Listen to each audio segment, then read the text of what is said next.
Sprinting to the future of law. All we imagine as light, brightening our life through photonics. Part 3. Who would be interested in photonics?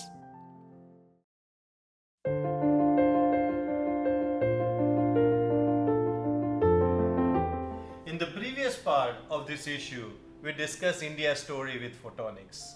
In this part, we will talk about who could be interested in photonics. In addition to the telecommunications sector, which benefits the most from the high-speed, reliable data transmission provided by photonics technologies, many other sectors would be interested in them. Here are some of them. In the healthcare and life sciences sector, photonics will enable real-time optical transmission of very high-quality videos for telemedicine and remote surgeries, laser-based procedures and treatment to cure many diseases and anomalies, extremely high-resolution imaging devices and image processing for diagnostics.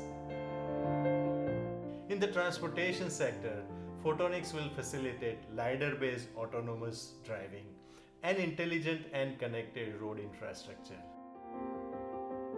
For the utilities industry, photonics provides photovoltaic-based solar power plants and very effective and efficient grid management in situations involving very high level of electromagnetic fields.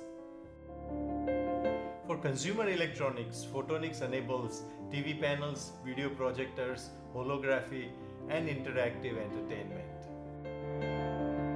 For the defense sector, photonics provides night vision, precision munition, recon and surveillance, and high-energy laser weapons.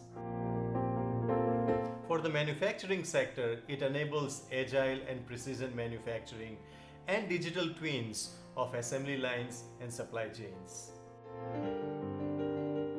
These were just few examples of the usefulness of photonics.